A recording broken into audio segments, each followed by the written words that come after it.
Hello दोस्तों, आपका स्वागत है मेरे इस यूट्यूब चैनल पे। मेरे यूट्यूब चैनल का नाम है टारगेट अड्डा बाई प्रीति मैम करके आप यूट्यूब पे सर्च कीजिएगा। तो ये इस पे पॉलिटी और हिस्ट्री के चैप्टर बाय चैप्टर डिस्कस किए जा रहे हैं। अगर आपको ये कंसेप्ट अगर सही लगते हैं तो आप इस चैनल को आगे बढ़ाइए, लाइक और सब्सक्राइब और शेयर कीजिए। आज हम लोग मौर्य काल के अशोक के बारे में पढ़ेंगे। चंद्रगुप्त और बिंदुसार के बाद बिंदुसार के बेटे अशोक जो थे वो 269 ईसा पूर्व मगध की गद्दी पर बैठे थे और 232 ईसा पूर्व तक बने रहे। ठीक, 269 ईसा पूर्व। जब बिंदुसार की मृत्यु होती है 273 में, ठीक है, 273 ईसा पूर्व, 273 ईसा पूर्व जब बिंदुसार की मृत्यु होती है तो तुरंत अशोक नहीं बैठता है, 269 में बैठता है। ये देखकर आप लोगों को लगता होगा कि 4 साल का गैप कैसे हुआ।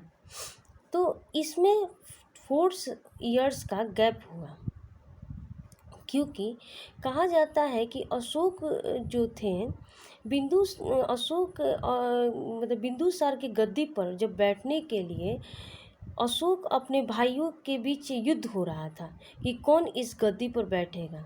तो अशोक अपने 99 भाइयों की मृत्यु की, युद्ध किए और 99 भाइयों की मृत्यु करने के बाद अशोक जो है 269 ईसा पूर्व गद्दी पर बैठे।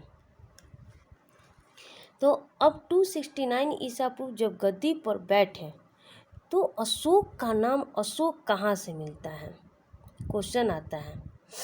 यहाँ एक क्वेश्चन आप लोगों को बना कि अशोक की गद्दी पर कब बैठे थे, मगध की गद्दी पर। तो मगध की गद्दी पर 269 ईसा पूर्व बैठे थे और गद्दी पर बैठने से पहले वो कहाँ के राज्यपाल थे, तो वो अवंती के राज्यपाल थे। ठीक, यहाँ से 3 क्वेश्चन हो गया। मगध की गद्दी पर बैठे 269 ईसा पूर्व और गद्दी पर बैठने से पहले वो कहाँ के राज्यपाल थे, तो अवंती के राज्यपाल थे। अब अशोक का नाम अशोक, ठीक है, किस अभिलेख से मिला है, तो ये जो है मास्की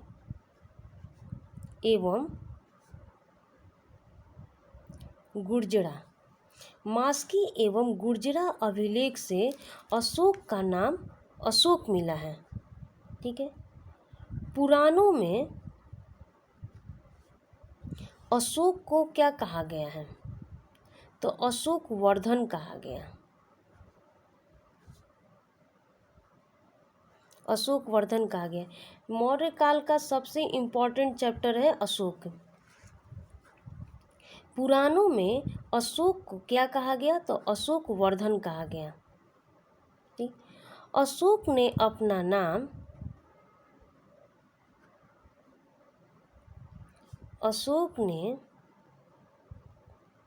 अपना नाम क्या रखा था, तो देव नाम प्रिय।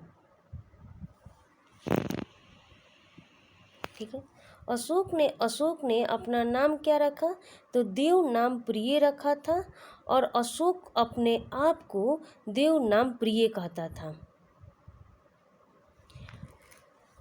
अशोक के इतिहास, ठीक है, अशोक के काल का जो इतिहास था वो अभिलेखों पर आधारित था। किस पे आधारित था, तो अभिलेखों पर आधारित था। मतलब अभिलेखों से अशोक के इतिहास के बारे में ज्ञात होता है। ठीक है, अशोक मतलब ऐसा पहला राजा था जो कि अभिलेखों के सहारे क्या किया, अपने प्रजा को संबोधित किया। अभिलेखों के सहारे किसको संबोधित किया, तो प्रजा को संबोधित किया। अब अशोक का सबसे महत्वपूर्ण घटना है, ठीक है, 261 ईसा पूर्व।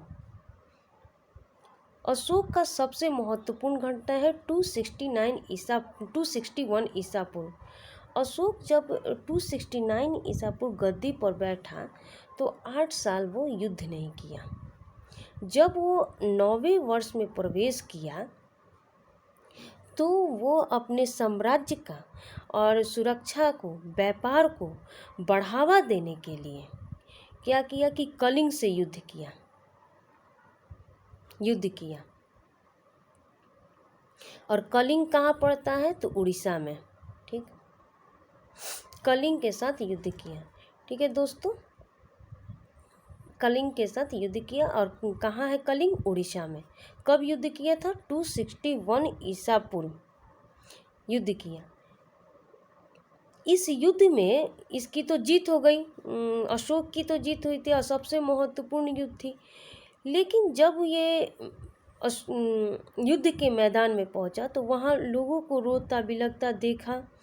देखते ही उसका हृदय पसीज गया और उसी समय वो क्या किया कि युद्ध नहीं करने का निर्णय लिया कि मैं भविष्य में युद्ध नहीं करूँगा।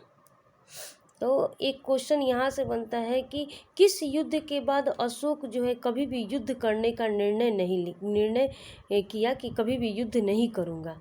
तो ये कलिंग युद्ध के बाद अशोक जो था निर्णय किया कि मैं कभी भी युद्ध नहीं करूँगा, और युद्ध की जगह वो क्या अपनाया? तो युद्ध की जगह उसने धम्म नीति अपनाई।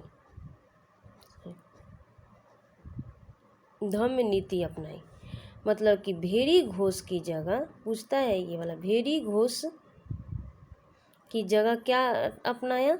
तो धम्म घोष अपनाया। भेरी घोष की जगह धम्म घोष अपनाया। ठीक है, और ये जो है अशोक के 13वें अभिलेख में, ठीक है, अशोक ने अपना 14 शिलालेख बनाया है, 13वें शिलालेख में उल्लेख किया गया है। ये भी एक क्वेश्चन है कि किस शिलालेख में उल्लेख किया गया है, कलिंग युद्ध का वर्णन किया गया है? तो 13वें शिलालेख में अशोक ने वर्णन किया कि कलिंग के साथ युद्ध का वर्णन किया गया है। ठीक है, और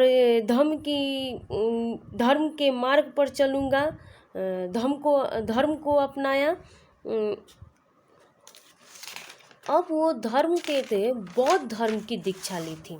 ठीक है, और बौद्ध धर्म इसी समय काफ़ी चर्चा में रहा और बहुत जगह बौद्ध धर्म का प्रचार प्रसार हुआ, बहुत जगह वो प्रसिद्ध हुआ, बढ़ा। तो वही बौद्ध धर्म का प्रचार प्रसार किया। ठीक है, और बौद्ध धर्म की दीक्षा ली। किससे ली थी दीक्षा? तो उपगुप्त से बौद्ध धर्म की दीक्षा ली थी। ठीक है, उपगुप्त से बौद्ध धर्म की दीक्षा ली थी। और यही बौद्ध धर्म की दीक्षा लेने के बाद अशोक ने क्या किया कि 2 नियुक्ति की। किसकी नियुक्ति की थी?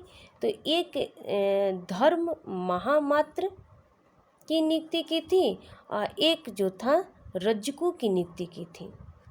ठीक, धर्म महामात्र की नियुक्ति की गई थी।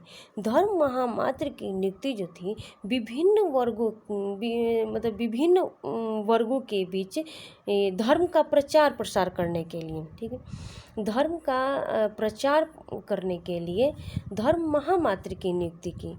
और रज्जुकों का क्या किया? तो अपने साम्राज्य में न्याय कार्य करने के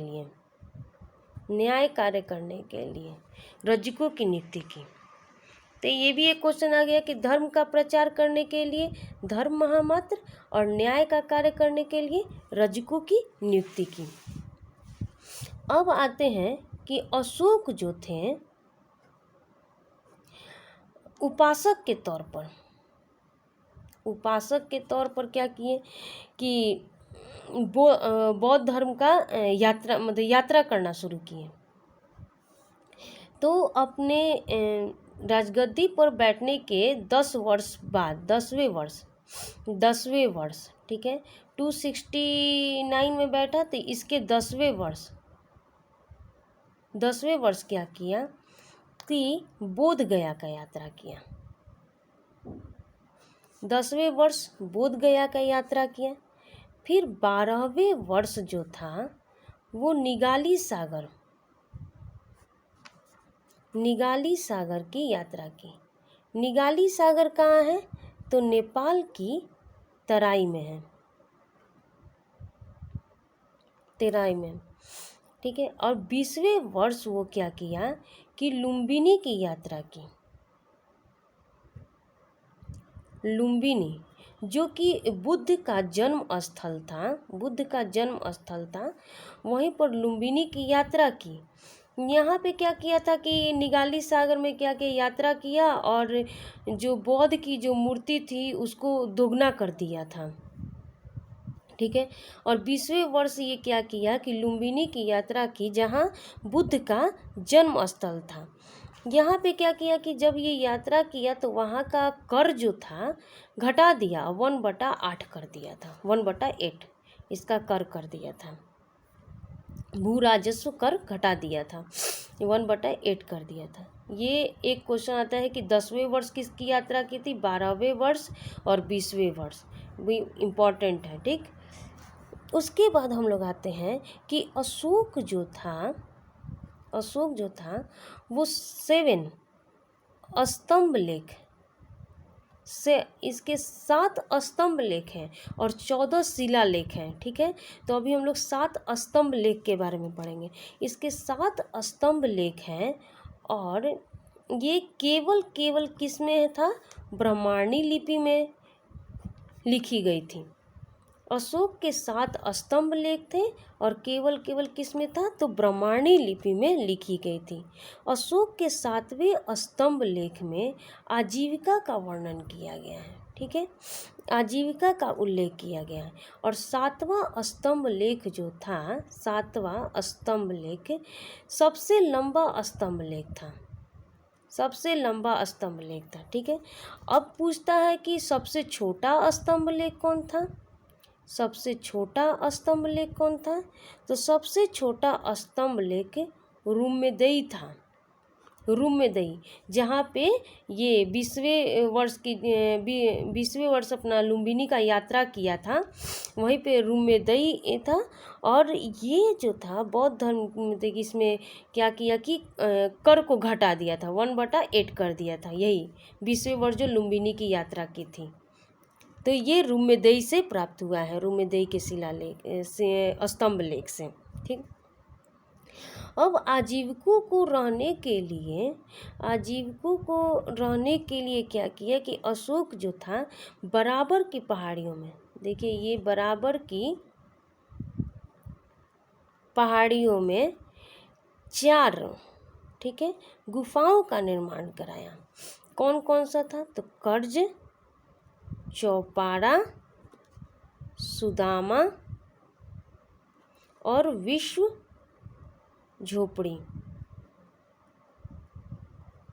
आजीविकों को रहने के लिए किसका, कर्ज, चौपारा, सुदामा और विश्व झोपड़ी। और अशोक के जो पौत्र थे, अशोक के पौत्र जो थे वो कौन थे, दशरथ थे। दशरथ पूछते हैं अशोक के पौत्र कौन थे, तो दशरथ थे। और ये क्या चीज़ का निर्माण कराया था, तो नागार्जुन गुफा का निर्माण कराया था। क्वेश्चन आता है कि नागार्जुन गुफा का निर्माण कौन कराया था आजीविकों को रहने के लिए, तो अशोक के पौत्र कराए थे दशरथ। और ये 4 गुफाओं का निर्माण किया, कर्ज, चौपारा, सुदामा और विश्व झोपड़ी।